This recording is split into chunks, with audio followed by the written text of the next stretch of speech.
She walked toward him quietly, lowering herself beside him without a word, her arms gently wrapping around his body until he melted into her embrace, his strength collapsing into her as if he had been holding himself together for far too long. She carefully took the bottle from his hand and set it aside, her heart shattering the moment she felt his body tremble, and then it broke completely when she heard the sound of his sobs, raw and unrestrained. It was the first time she had ever heard him cry. The man who seemed so ruthless, so untouchable, now broken in her arms, his sobs shaking him as he clung to her like he never wanted to let go.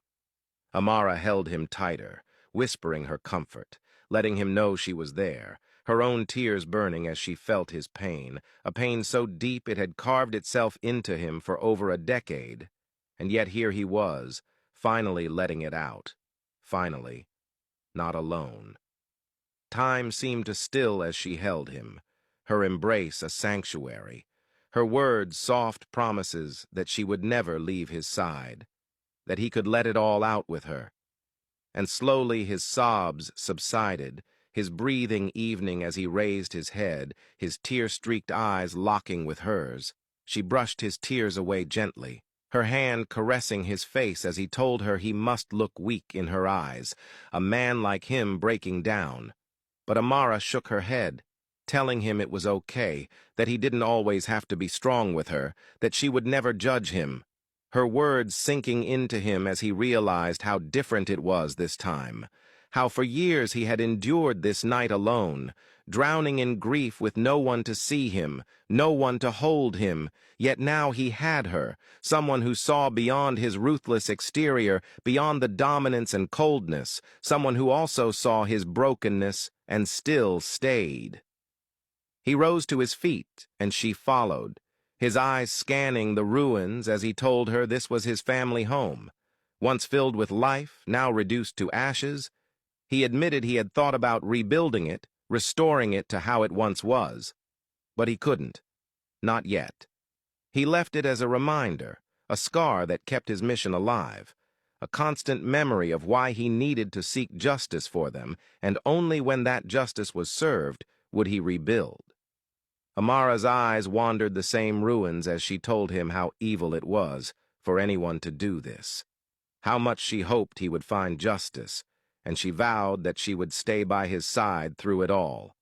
But Leeway turned to her, his eyes dark and searching, asking if she was scared of how far he would go, how obsessed he was with revenge, warning her that she still had time to run, that he wouldn't blame her. But Amara took his hand firmly, telling him not to speak that way, reminding him that she had promised to stay, and that was exactly what she would do.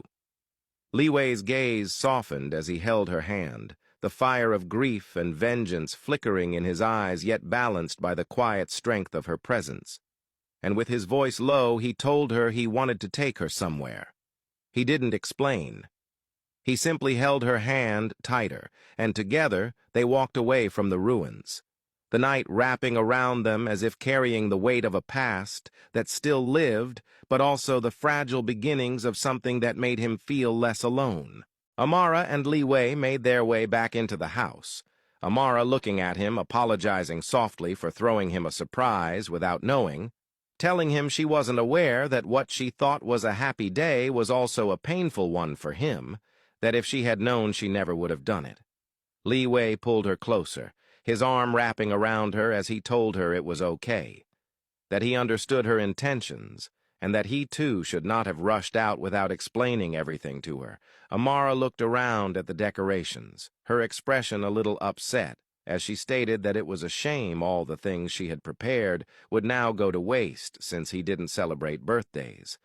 But Leeway tilted her head gently toward his gaze deep in her eyes as he told her that for her sake he was willing to make an exception, that he would allow a small, intimate celebration with her. Amara's eyes lit up with joy as she asked him if he was serious, and he nodded, telling her that she had clearly put a lot of effort into it and that she was right. They shouldn't let it go to waste. Hearing that Amara's face glowed with excitement as she took his hand and led him to the couch, guiding him to sit down while she eagerly prepared everything. Leeway sat there, quietly watching her with a faint smile tugging at his lips, his mind reflecting on how far he had come, how much he would do just to see her smile like that. And in that moment he realized that for her he was willing to break his own traditions, his own rules, rules he had followed for 10 years, and bend them without hesitation if it meant bringing her happiness. That was how much he loved her, how much he was willing to do anything for her, no matter how much it hurt him. As long as it put that light in her eyes and that smile on her face, she was the woman for whom he would do anything, without question. Amara returned with the cake in her hands, her face glowing with a huge smile as she sat beside him, her eyes never leaving his as she began to sing Happy Birthday, Leeway sitting there silently, simply watching her as she sang with all her heart, her happiness radiating in every note. When she was done, she pushed the cake toward him, telling him to close his eyes and make a wish before blowing out the candles, and to make her happy. He obeyed, closing his eyes slowly and making a silent wish before exhaling and watching the flames die. Amara clapping her hands in excitement as she asked what he had wished for. Leeway chuckled, his eyes narrowing slightly as he told her that he had wished any man who dared to look at her would go blind. Amara's mouth dropped in shock at his words, while Leeway let out a small laugh, teasing her before telling her he was joking, that his true wish was a secret. Amara rolled her eyes at him playfully as she stood up, telling him that she was going to get his gift, the one she had carefully chosen.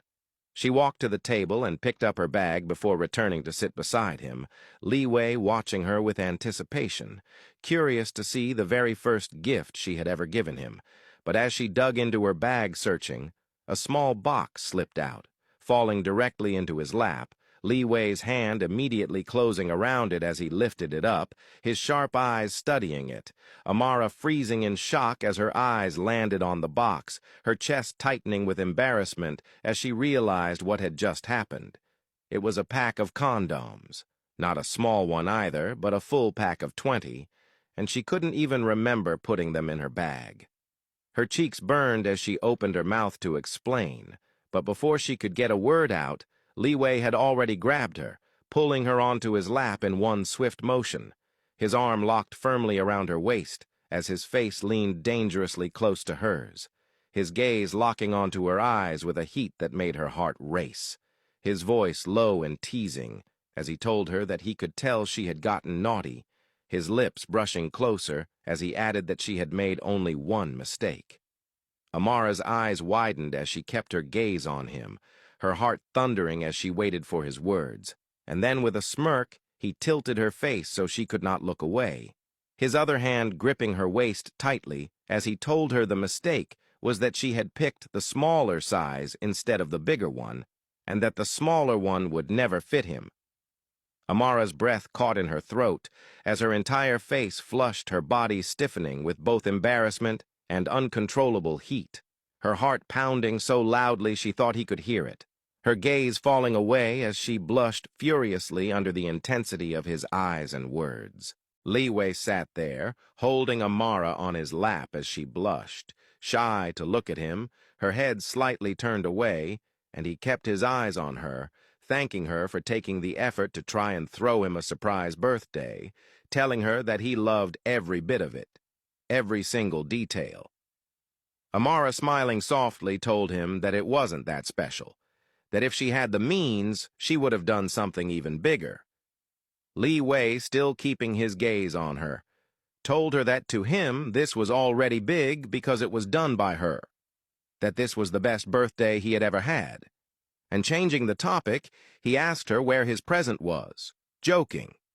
If perhaps the packet of condoms had been his gift, Amara laughed softly and told him that it wasn't, that she hadn't bought them and was surprised they were in her bag, stating that it must have been Momo who put them there. Leeway's smirk grew as he kept his eyes on her, finding how hard she was trying to explain herself utterly cute. Leaning in closer, he told her that it was okay, that he understood, and at least now she knew the best size for him. Amara blushing, shyly stood up and told him that she must have left the gift in the room and that she was going to find it. Leeway stayed seated for a moment, thinking how funny life was, how he had made a vow never to love anyone again, yet here he was, completely immersed in her, how she had become the center of his universe, how she was the most precious treasure he could never afford to lose, and for the first time in 10 years he had actually celebrated his birthday, chuckling softly at the unpredictability of life. Noticing that she was taking too long, he rose and walked to the room to look for her, calling out her name as he looked around, his voice tinged with worry, telling her it was okay if she couldn't find the gift and that she could always look for it tomorrow, that he didn't mind waiting. And just as he was about to check another room, he froze when he saw her standing there in the bathroom doorway, wearing lingerie. He paused, taking in every part of her, every curve, how her skin glowed, how perfect she was. And before he could speak, she stepped closer, smiling and asking if he liked it. Leeway still silent, unable to take his eyes off her, Amara moved closer again and whispered a happy birthday, leaning in to tell him that she wanted to finally give herself to him, that she wouldn't be scared anymore, that she was ready. Leeway stood there, silent, his eyes locked on hers, and as she moved even closer, he swiftly lifted her and placed her on the bed, wrapping her entirely in a bedsheet so that her body was rolled up like a burrito. Amara, struggling slightly, asked him what he was doing, and he leaned in, locking his gaze with hers, asking how she knew all about lingerie and such, telling her that he thought she had never been intimate before. Amara looked at him and explained that it had been Momo's idea, that Momo said men liked it, and that it was a good thing to do for him on his birthday. Leeway's gaze hardened, his voice firm as he told her that he didn't want her to give herself to him simply because it was his birthday, or as if she wanted to please him. That losing one's virginity, especially as a woman, was not something simple, that it was a memory that would be embedded in her forever, and if she truly wanted to do it, she had to do it because she wanted it, not because she wanted to give herself as a gift.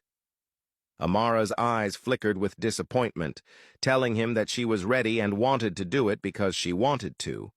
Leeway, still looking at her, told her that it had to be special, that he wanted to make it special for her so she would always remember it, and that just because it was his birthday didn't mean she should feel obligated to give herself. Leaning in closer, he asked if she understood what he meant. Amara, disappointed, nodded, saying she only wanted to make his day extra special. Leeway's gaze softened slightly but remained intense as he told her that she was the one losing something important, that the day had to be special for her, not him. Leaning even closer, his piercing eyes fixed on hers, he whispered that she shouldn't worry, that the day would come sooner than she thought, and when it did, he would make sure she had a memory she would never forget. Amara, blushing at his words, told him she would try to find the gift she had bought for him, maybe left at the store, and Leeway smiled softly, telling her that it was okay, that she herself was his gift. And with her by his side, he had already received the most precious gift ever. He gently caressed her face, then slid under the bedsheet with her, holding her tightly in his arms as they locked eyes, savoring each moment together, the world outside disappearing as they remained there, completely immersed in each other. The following day after class, Amara made her way to the cafeteria where she had agreed to meet Momo for lunch. She spotted her sitting by herself and immediately rushed to her side, sliding into the seat next to her. Looking at her, she apologized for being late and explained that she had a few questions for her professor and had to meet him after class. Momo kept her eyes on her and teasingly told her that she was already so smart and topping her department, and yet she was still greedy for more. Leaning in, she teased her, saying that one day her brain would burst from studying too much. Amara smiled and told her that she just wanted to achieve her dream of being a doctor, and that she had also promised her mother she would become a doctor, and that the least she could do was work hard to make her happy wherever she was. Momo kept her eyes on her before changing the topic. With a mischievous smile on her face, she leaned in again, asking her how things went with Leeway last night and if they had finally done the deed, asking if Leeway had gone crazy over the lingerie. Amara's expression turned disappointed as she revealed that it didn't happen. Momo, also a bit disappointed, asked her how come and stated that that should have been the perfect time, adding that unless Leeway was gay, because no man could resist that. Amara looked at her and told her that he wasn't gay, and that he had just said he wanted her to give herself to him, not because it was his birthday, and that would make it seem like it was all about him while it was really about her, because she was the one losing something so important. Momo, still keeping her eyes on Amara, smiled and told her that at least he was a gentleman and that his self-control was out of this world. She added that if it were other guys, they would have jumped at the opportunity. Taking Amara's hand, she told her she was lucky to have a man like that, not only the most handsome, but also a gentleman. Amara sat there still disappointed, and Momo leaned in as she looked at her, asking if she really wanted to do it with him, and that it seemed like she was really disappointed. Amara looked at her and told her that she had just prepared for it, and that maybe the fact that it didn't happen was a sign, and that she should wait. Momo, comforting her, told her not to worry and that the time would come. She added that she was all for waiting until marriage, but the fact that Leeway was a good guy and that he had totally changed how she saw him by sacrificing his life to save her made her see him in a different light, and that he really deserved to taste the cake from Amara, and that would be her gift to him for saving her. Amara, surprised, looked at her and told her that she couldn't believe she was using her to thank Leeway, using her body even. Momo laughed a bit as she took a sip of her juice, and as they sat there eating together, Ming came walking in. Spotting them, he walked straight to their table. Both of them were surprised to see him there. He greeted them politely, and looking at Amara, he stated that he needed a few minutes with Momo and that he hoped she didn't mind. Amara nodded and told him that she was definitely okay with it. She grabbed her food and walked away, leaving them there together. Min kept his eyes on Momo, stating that he was glad she was okay. Digging into his bag, he took out some supplements and placed them on the table, explaining that it was Chinese ginseng powder, and that after everything she had gone through, she needed to take it to replenish her strength. He assured her that it was very effective. Momo looked at the ginseng supplement and then back at him, thanking him before curiously asking why he was suddenly being so nice. It was unlike him to come all the way to school just to see her unless he wanted something. Ming kept his gaze on her, steady and serious, and said that he was the last person she had been with before she got taken, and that he was simply being human, showing care. He added that if she didn't want it, he could leave. Before he could stand, Momo reached for his hand and told him it was okay, that he could stay. She smiled and joked that it was a once-in-a-lifetime thing for the most arrogant doctor to come all the way to see her. Ming's piercing gaze softened slightly as he told her he was arrogant and straightforward, and most people didn't like that kind of person. Momo reached for a glass of juice, but Ming immediately grabbed it from her, insisting that she should be drinking 100% juice, not processed stuff. Momo blushed, meeting his gaze, realizing that his attitude toward her was slowly changing. Leaning closer, she smiled and teased that the way he was showing so much care, one could easily think they were dating. Ming, slightly uncomfortable, handed the juice back to her, insisting that he was just used to caring because he was a doctor, and he had long told her that she wasn't his type. Momo, a bit disappointed, looked away, then quickly back at him, asking if he had seen the pictures she had left in his office. Ming blinked, confused. "Pictures?" he asked. "There were no pictures there." "I thought you had taken them." Momo shook her head. She explained that she never took them, and that on the day she was kidnapped, she had tried to call him so he could keep them safe. but her phone had been off. Ming's eyes stayed fixed on her, analyzing her words. If she didn't take them, and they weren't on his desk, then someone else must have taken them. Momo nodded and added that whoever had taken them must have tipped off May. Ming froze, the thought gnawing at him. Deep down, he knew the person capable of such a thing, yet he clung to hope that his instincts were wrong. Momo, keeping her eyes on him, asked softly if he perhaps knew someone capable of doing such a thing, maybe one of his staff. Ming didn't respond. He simply stood up and said he needed to go. Sensing the sudden change in his mood, she asked if he was okay. Ming gave a curt nod, saying he was fine, and without another word, left, leaving Momo sitting there alone, her mind swirling with questions. She picked up the ginseng supplement, holding it gently, a small smile on her lips as she whispered to herself that her future husband was slowly coming through, and it was only a matter of time before he confessed. Meanwhile, in his office, Leeway sat going through his work, but his mind drifted to Amara. From what he had seen yesterday, she had been ready to take things further, but he was the one who had stopped her, giving excuses based on Master Shen's warning that sexual intimacy between them would be far deeper than he could imagine. He understood the truth of those words, but had never thought of it as deeply as Master Shen had. He realized he was already addicted to her. He could only imagine that if he were to sleep with her and connect with her on that deeper level, would he be able to hold back the dominant, possessive, overbearing side of himself?